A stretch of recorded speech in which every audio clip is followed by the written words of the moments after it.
Hi అండి, అందరూ బాగున్నారా? Welcome back our channel Sandhya homemade. మీలో ఎవరైనా కొత్తగా మన ఛానల్ చూస్తున్నట్లయితే ప్లీజ్ సబ్స్క్రైబ్ చేయడం మర్చిపోకండి. అలాగే వీడియో నచ్చితే లైక్ చేసి షేర్ చేయండి. వీడియోని అయితే స్కిప్ చేయకుండా ఎండ్ వరకు చూసేయండి. నేనైతే అమ్మ వాళ్ళ ఇంటి దగ్గర ఉన్నాను కదా, ఈ రోజు అయితే గుడికి వెళ్దాం అనుకుంటున్నాను. మా ఇంటి దగ్గర ఉంటే ఇంకా అసలు లాక్ అయిపోతాను అనమాట, ఎక్కడికి వెళ్ళడానికి ఉండదు. ఇక్కడికి వచ్చినప్పుడే అన్నీ కవర్ చేస్తూ ఉంటాను. కానీ ఈసారి అయితే మరీ బిజీ అయిపోయాను. వచ్చిన రోజంతానేమో గుడికి వెళ్ళాం కదండి, అక్కడ సరిపోయింది. నెక్స్ట్ డే ఏమో ఫ్రెండ్ గిఫ్ట్ కొనడం, రిసెప్షన్, అక్కడ సరిపోయింది. ఇది థర్డ్ డే. ఇప్పుడు కూడా గుడికి వెళ్తున్నాను. సాయంత్రం మళ్ళీ ఇంటికి వెళ్ళిపోవాలి. ఈసారి ఏంటో అలా బిజీగా గడిచాయన్నమాట. ఇంకా చెల్లి నేను వెళ్దామని ఫిక్స్ అయ్యాము. పిల్లల్ని అయితే తీసుకెళ్ళట్లేదులేండి.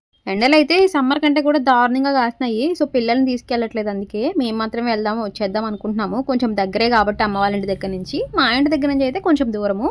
ఇంకా చెల్లి నేను బైక్ మీద అయితే స్టార్ట్ అయిపోయాము. ఒక 15 కిలోమీటర్స్ అలా ఉంటుందేమో. నేను ఎప్పటి నుంచో చూడాలనుకున్న టెంపుల్ అండి ఇది. ఎప్పటి నుంచో వెళ్ళడము, గుడి క్లోజ్ చేసి ఉండము, మళ్ళీ వెళ్ళేసరికి అలాగే ఉండడం, మళ్ళీ ఓపెన్ టైం వరకు నేను ఉండడానికి టైం లేకపోవడము అలా అయ్యేది. అప్పుడే 4 టైమ్స్ వెళ్దామని ఆగిపోయాము. సో ఈసారి మాత్రం ఇంకా వెళ్ళాలని ఫిక్స్ అయిపోయాను అనమాట. అందుకే కొంచెం ఎర్లీగానే స్టార్ట్ అయ్యాము. ఇక్కడైతే రోడ్ బ్లాక్ చేశారనమాట. లాస్ట్ టైం కూడా వెళ్దామనేసరికి వంతెన వేస్తున్నారు, దారి లేదని చెప్పి క్యాన్సిల్ అయింది. ఇంకా జరుగుతుంది అనమాట అక్కడ. సర్లే ఇంకా వెళ్ళడానికి ఛాన్సే లేదని అనుకున్నప్పుడు పక్కన నుంచి ఒక చిన్న దారి ఇచ్చారనమాట లక్కీగా. కానీ ఒకేసారి వెళ్ళేవి వచ్చేవి రావడం వల్ల ట్రాఫిక్ జామ్ అయితే ఫుల్గా అవుతుంది. మొత్తానికి క్లోజ్ చేయకుండా మాకు చిన్న దారి దొరికినందుకు హ్యాపీగా అనిపించింది. ఈసారైనా దర్శనం చేసుకుంటానని. నేను చెప్పింది ఈ గుడేనమాట. ఎప్పుడు ఇలా వెళ్ళేటప్పుడు ఈ గుడి కనిపిస్తూ ఉంటుంది అనమాట రోడ్డు మీదకి. లోపలికి వెళ్దాం అనేసరికి క్లోజ్ చేసి ఉండము, అమ్మవారి దర్శనం అవ్వకపోవడము. ఇదేంటి ఇన్నిసార్లు వచ్చినా నేను వచ్చేసరికి క్లోజ్ చేసి ఉంది అని అనుకునేదాన్ని. కానీ టైమింగ్స్ మనకు తెలియవు కదా. ఎప్పుడైనా ఏ గుడికనే వెళ్ళేటప్పుడు టైమింగ్స్ ఖచ్చితంగా తెలుసుకొని రావడం బెస్ట్ అనమాట. ఎవరైనా ఈ గుడికి వస్తే మార్నింగ్ 6 నుంచి 12 వరకు ఓపెన్లో ఉంటుంది. ఈవినింగ్ మళ్ళీ 4 నుంచి 8 వరకు ఓపెన్లో ఉంటుందంట. ఈ టైమ్స్లో వస్తే బెస్ట్ అనమాట. అమ్మవారి విగ్రహం అయితే ఏకంగా 90 అడుగులు ఉంది. మనం తల పైకి ఎత్తి చూడాలన్నమాట. చాలా హైట్లో ఉన్నారు అమ్మవారు అయితే. 90 అడుగులతోటి పంచలోహ విగ్రహం అంట అమ్మవారిది. ఈ వాసవి కన్యకా పరమేశ్వరి అమ్మవారికి ఒక చరిత్ర కూడా ఉందన్నమాట, స్టోరీ. ఆ స్టోరీ మనకి గూగుల్లో ఎక్కడ సెర్చ్ చేసినా దొరుకుతుంది. ఇక్కడ నేను వచ్చింది కొత్త టెంపుల్ కండి. పాత టెంపుల్ కూడా ఉందంట, కానీ ఆ రూట్ అది మాకు తెలియక వెళ్ళడం కుదరలేదు. అందులోనూ పిల్లల్ని వదిలేసి వచ్చాం కదా, అందుకని చెప్పి ఈ గుడికే అని చెప్పి వచ్చాం అనమాట. ఈసారి వెళ్ళినప్పుడు పాత గుడి కూడా దర్శనం చేసుకోవాలి.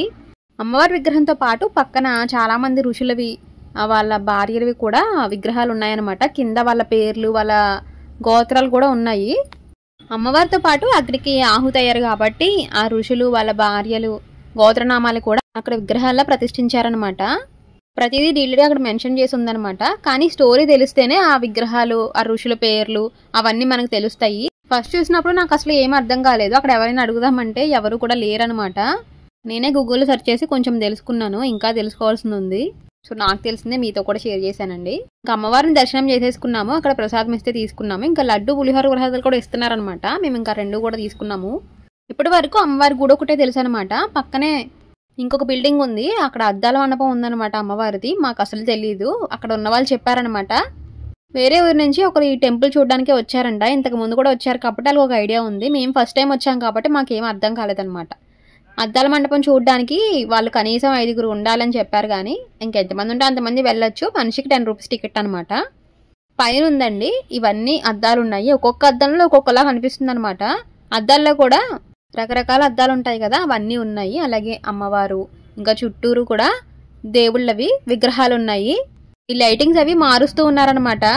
ఈ అద్దాల మండపం అయితే భలే ఉంది అసలు. ఎవరైనా టెంపుల్కి వచ్చినప్పుడు ఈ అద్దాల మండపం కూడా చూసి వెళ్ళండి.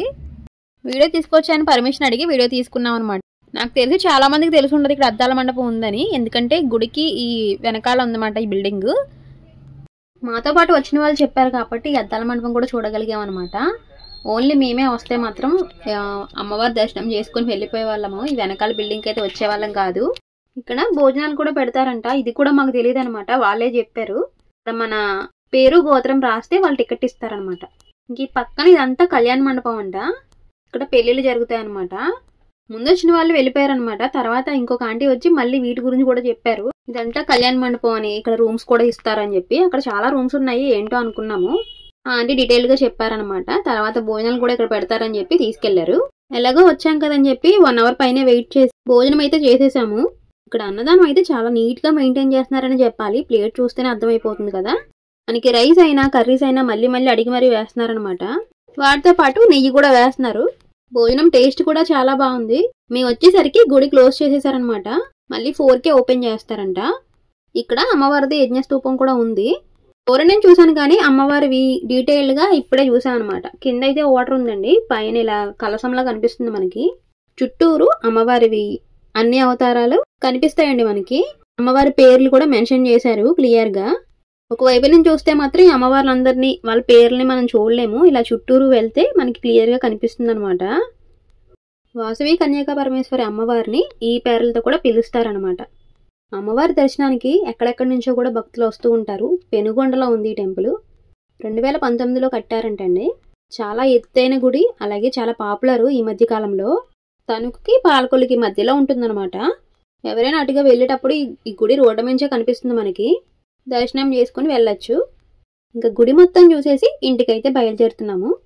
ఎండ అయితే ఇంత ఎక్కువ ఉంటుందని అస్సలు ఎక్స్పెక్ట్ చేయలేదన్నమాట. అందుకని మామూలుగానే వచ్చేసాము. ఇంకా చున్నీలు అయితే స్కార్ఫ్లా కట్టేసుకొని రిటర్న్ స్టార్ట్ అయిపోయాము. ఇంటికి వెళ్ళేసరికి 3 అలా అయ్యిందండి. ఒక 1 అవర్ అయితే అలా స్లీప్ వేసి 4కి అలా లేచి ఇంక ఇంటికి అయితే వెళ్ళిపోవాలన్నమాట. స్కూల్స్కి చాలా ప్రిపరేషన్స్ ఉంటాయి కాబట్టి అవన్నీ చేసుకోవాలి. అందుకని చెప్పి ఈ రోజే వెళ్ళిపోతున్నాము. ఇంకా 2 డేస్ ఉండమన్నారు కానీ. ఇంకా బట్టలన్నీ సర్దుకోవాలి. అమ్మ అయితే పొద్దున్న బట్టలన్నీ ఆరేసేసారు. ఇంకా మా బట్టలే ఎక్కువ ఉన్నాయని చెప్పి మొత్తం అన్నీ తీసుకెళ్ళి ఫోల్డ్ చేసేసుకొని ఎక్కడెక్కడ సర్దేసుకోవాలన్నమాట. మళ్ళీ ఇప్పుడప్పుడే వచ్చే ఛాన్సే లేదు కాబట్టి బట్టలన్నీ తీసుకెళ్ళిపోతున్నాను. పిల్లలకైతే ఇంకా ఉండాలనే ఉందండి. నాకు అలానే ఉంది కానీ తప్పదు, ఇంకా వెళ్ళాల్సిందే. ఇదివరకు ఉన్న స్కూల్స్లో అయితే అంత ఇబ్బంది ఉండేది కాదు. ఇప్పుడు కొత్త స్కూల్ కాబట్టి స్కూల్ అడ్మిషన్ అది తీసుకోవాలి. ఇంకా బుక్స్, యూనిఫామ్ చాలా ఉంటాయి కదా, అవన్నీ తీసేసుకోవాలన్నమాట ముందే. ఇంకా లగేజ్ అంతా ప్యాక్ చేసేసుకొని ఇంటికి వెళ్ళిపోతున్నాము. భరత్ అయితే వాళ్ళ తాతయ్య తోటి బాల్స్ అన్నీ కొనిపించుకున్నాడు. 2 డేస్ నుంచి వాళ్ళ తాతయ్యని అడుగుతున్నాడు అనమాట. వాళ్ళ తాతయ్య అయితే ఒక సెట్ తీసుకొచ్చారనమాట. ఒక 4 బాల్స్ అయితే తెచ్చుకుంటున్నాడు. మిగిలిన అక్కడ ఉంచుకుంటాడంట మళ్ళీ వచ్చినప్పుడు ఆడుకోవడానికి. ఎన్ని బాల్స్ ఉన్నా ఒక్కొక్కటిగా పోగొట్టేస్తూ ఉంటాడనమాట. మళ్ళీ కొత్తవి కావాలని అడుగుతూ ఉంటాడు. ఇంకా డాడీ అయితే మమ్మల్ని బస్ స్టాప్లో డ్రాప్ చేయడానికి వస్తున్నారనమాట. మేము వెళ్ళేసరికి ఒక బస్ కూడా లేదండి. ఇదివరకు అయితే వరుసగా బస్సులు వస్తూనే ఉండేవి. ఈ మధ్య ఏంటో చాలా గ్యాప్ తీసుకుంటున్నాయి. మేము 1/2 అవర్ పైన వెయిట్ చేసాము. ఇంకా చీకటి పడిపోతుందని చెప్పి ఎక్స్ప్రెస్ వస్తే అది ఎక్కామన్నమాట. పర్టికులర్గా ఎందుకు చెప్తానంటే ఎక్స్ప్రెస్లో ఒక ఎక్స్పీరియన్స్ ఎదురైందనమాట నాకు. అది నెక్స్ట్ వీడియోలో షేర్ చేస్తాను మీతో. ఆ వాడికైతే వాళ్ళ తమ్ముడిని వదిలేయాలని అసలు లేదనమాట. తమ్ముని కూడా తీసుకెళ్ళిపోదాం అంటున్నాడు. ఇంకా బస్ స్టాప్కి అయితే వచ్చేసామండి. అక్కడైతే ఆటోలు ఉన్నాయి కానీ చాలా. ఒక రిక్షా ఆయన వచ్చి రెండమ్మ నేను తీసుకెళ్తానన్నారు. రిక్షా వాళ్ళని చూస్తే ఎందుకు రిక్షానే ఎక్కాలనిపిస్తుంది నాకు. ఒకసారి చెప్పాను కూడా మీకు. ఆటో వాళ్ళు రిక్షా వాళ్ళు తీసుకునేది సేమ్ అమౌంట్ అయినా చాలామంది ఈ మధ్య అసలు రిక్షాలే ఎక్కట్లేదంట. ఈ రిక్షా నడిపి ఆయన అడిగాను అనమాట నేను. లేదమ్మా ఎవరు ఎక్కట్లేదు, ఆటోలు వచ్చేసాయి కదా, మాకైతే రోజుకి 70 రూపాయలు మాత్రమే వస్తున్నాయని చెప్తున్నారు. ఇంత కష్టపడి తొక్కి అంత దూరాలు తీసుకెళ్తుంటే వీళ్ళ దగ్గర కూడా బేరాలు ఆడేవారు ఉన్నారనమాట. రిక్షాలు కూడా తక్కువ అయిపోయాయంట, 2, 3 ఉన్నాయి అంతే అంటున్నారు. ఇదివరకు అయితే చాలా కనిపించాయి. కానీ వాళ్ళ పిల్లలు మాత్రం అలా అవ్వకూడదని చెప్పి అందరినీ చదివించారంట. అందరూ మంచి పొజిషన్లో ఉన్నారని చెప్తున్నారు దిగిన తర్వాత. ఎందుకు నన్ను చూస్తే వాళ్ళు చిన్నమ్మాయిలా అనిపించారంట. ఆయన వయసు పెద్దదే అయినా ఇంకా రిక్షా తొక్కుతూ ఉన్నారనమాట. ఎందుకంటే ఇంకా తొక్కడం రెస్ట్ తీసుకోవచ్చు కదా, మీ పిల్లలు ఉన్నారు కదా అంటుంటే ఎప్పుడు పనిచేసే వాళ్ళం ఖాళీగా అసలు ఉండలేమని చెప్తున్నారు. చిన్నప్పటి నుంచి ఫేస్ మీద ఒక మచ్చ కూడా లేదు నాకు, పింపుల్ కూడా రాలేదు. ఫేస్ మీద రీసెంట్ టైమ్స్ లో వచ్చిన ఈ మచ్చ. సో ఇదండి ఈరోజు వీడియో. ఐ హోప్ మీ అందరికీ వీడియో నచ్చిందని అనుకుంటున్నాను. నెక్స్ట్ వీడియోతో మళ్ళీ మేము ముందుకు వచ్చేస్తాను. అంతవరకు keep watching Sanjay home made. Thank you so much for watching.